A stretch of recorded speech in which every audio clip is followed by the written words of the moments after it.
Hello students, this is Amit Tiwari, your English teacher. Students, I will read the sixth lesson of Bihai book My Childhood, which is an extract from the autobiography of APJ Abdul Kalam, Wings of Fire. APJ Abdul Kalam is famous for his contribution in the projects in space, defense and nuclear technology. He guided India into the 21st century and became our 11th president in 2002. Now let us read this lesson.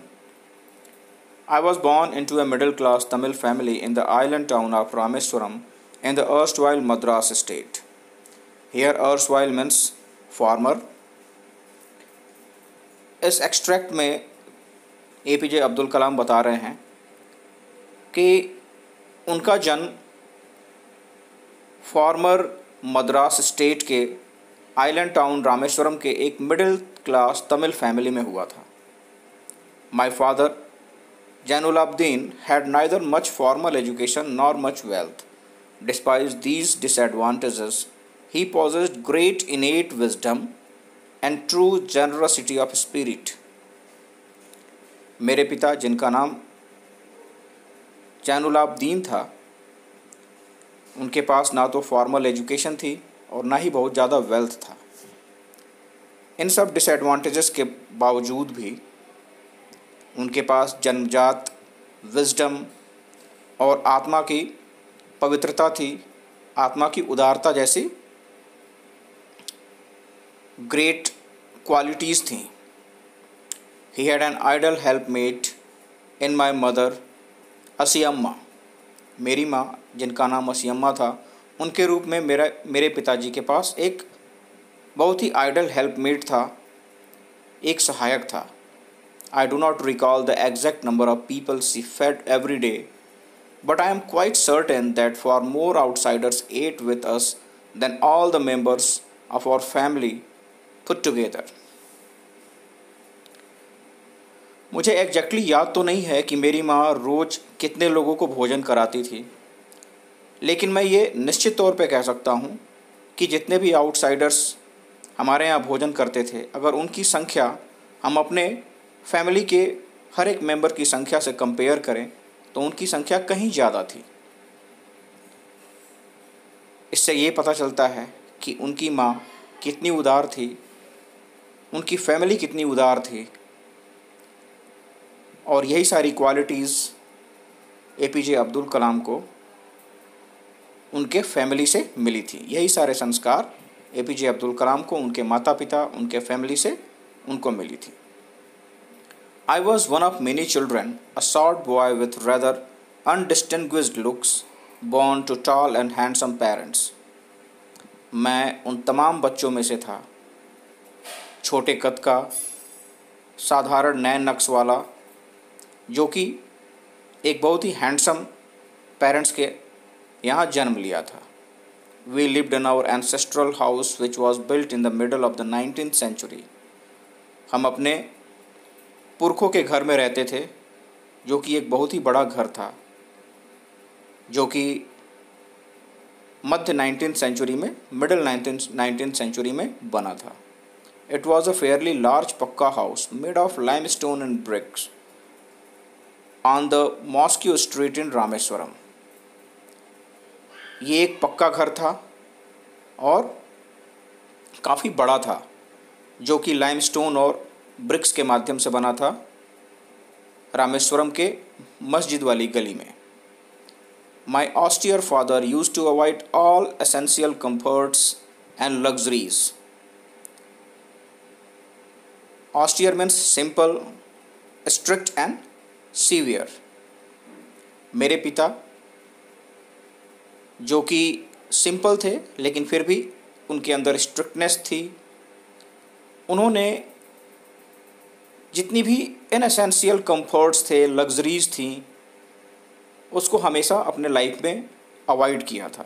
However all necessities were provided for in terms of food, medicine और clothes. लेकिन फिर भी जो भी आवश्यक चीज़ें थीं, जैसे कि रोटी हुआ, कपड़ा हुआ, दवाइयाँ हुई, जिनके बिना हम एक सामान्य जीवन नहीं जी सकते हैं, इन सब की कमी उन्होंने कभी हमारे जीवन में नहीं होने दी. In fact, I would say mine was a very secure childhood, both materially and emotionally. और मैं कहूँगा, निश्चित तौर पे ये मैं कहूँगा कि मेरा जो चाइल्डहुड था बहुत ही सिक्योर था, बहुत ही सेफ था हर तरफ से। भौतिक अगर हम भौतिकता को देखें तो इस दृष्टिकोण से भी मेरा जीवन, मेरा चाइल्डहुड बहुत सिक्योर था।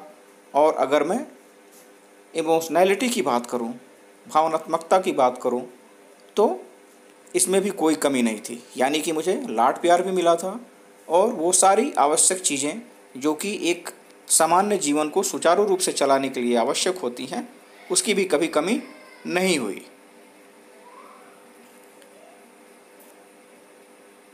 The Second World War broke out in 1939 when I was 8 years old. जब मैं 8 साल का था तो 1939 यानी 1939 में सेकेंड वर्ल्ड वॉर स्टार्ट हो गया।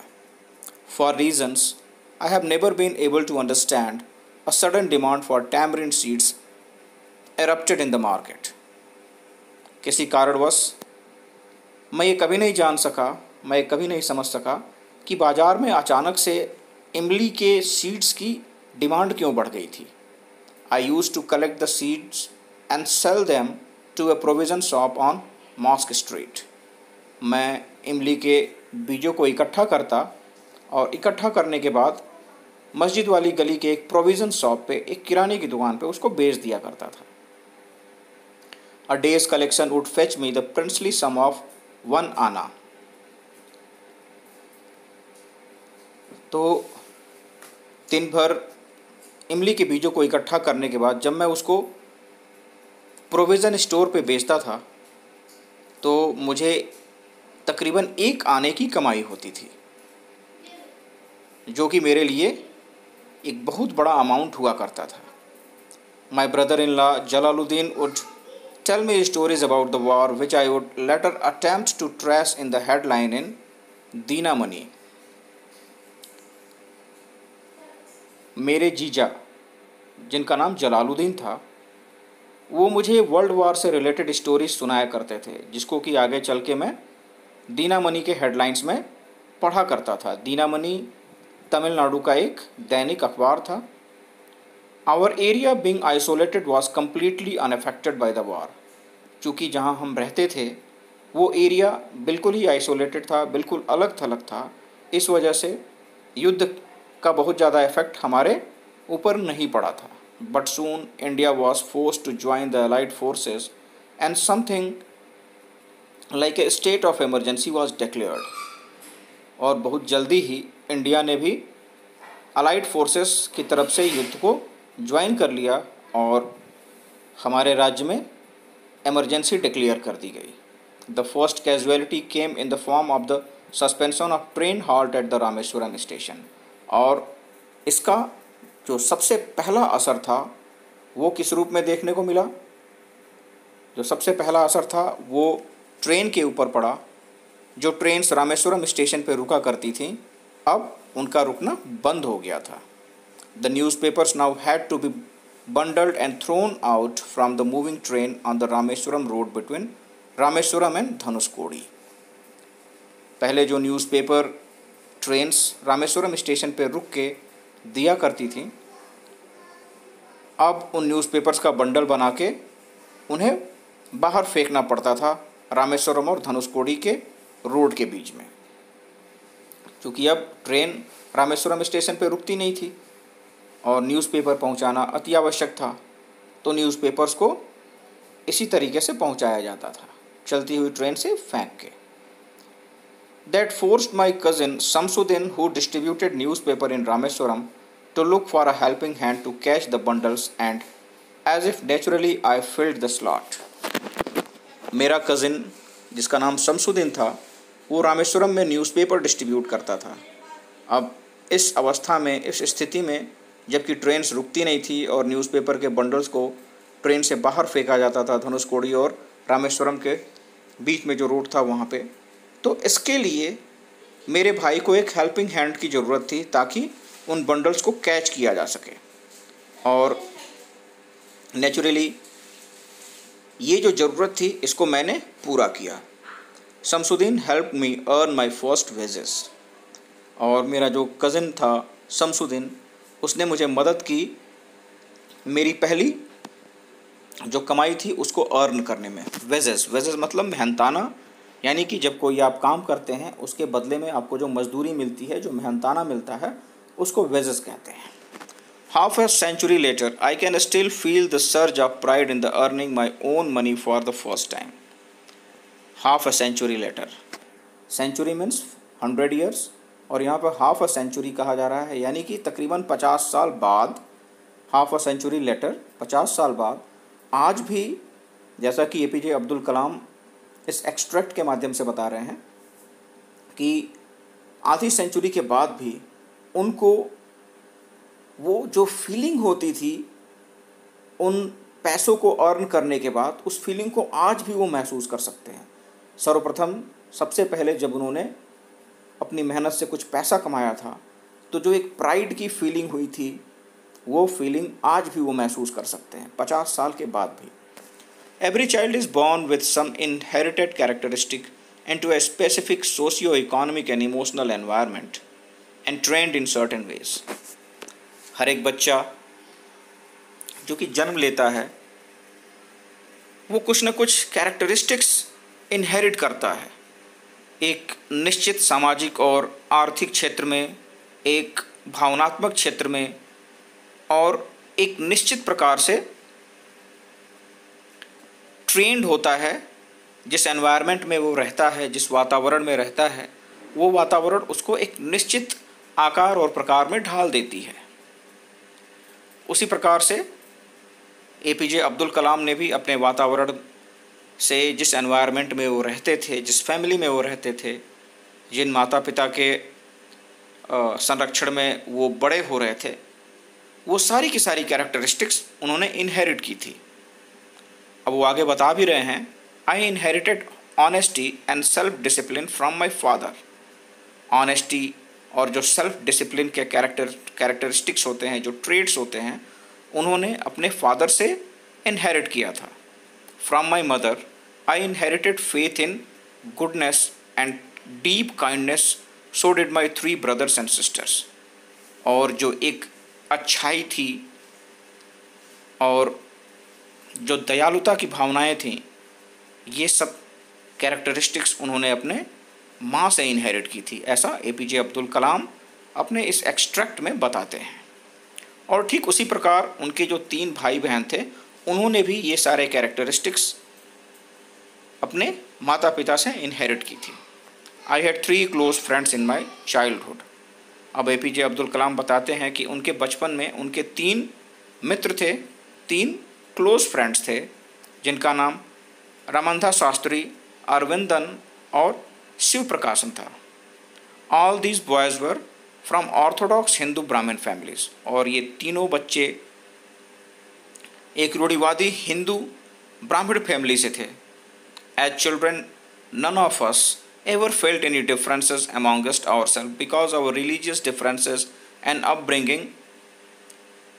इन बच्चों ने, जब वो छोटे थे, तो उन्होंने इस तरीके के डिफरेंसेस को बिल्कुल भी महसूस नहीं किया, क्योंकि इनका पालन पोषण और इनकी जो अपब्रिंगिंग हुई थी कुछ इसी प्रकार हुई थी कि उनके मन में कभी भी इस तरीके की भावना नहीं आई कि फला किसी दूसरे धर्म का है, फला किसी दूसरी जाति का है। इस तरीके के डिफरेंसेस उन बच्चों के मन में कभी नहीं आया। और अगर हम कहें तो बच्चों का मन बहुत ही पाक साफ होता है, बहुत ही इनोसेंट होते हैं, वो इन सब डिफरेंसेस को समझ भी नहीं पाते।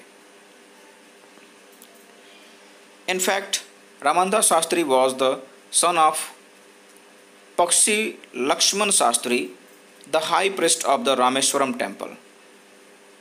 अब इन तीनों बच्चों में जो रामंदा शास्त्री थे, वो पक्षी लक्ष्मण शास्त्री के बेटे थे, जो कि रामेश्वरम टेम्पल के हाई प्रिस्ट थे, यानी कि उच्च पुजारी थे।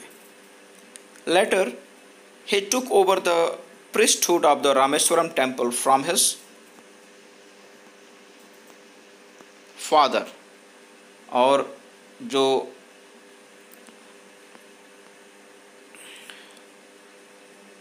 रामदास शास्त्री थे, उन्होंने अपने पिता से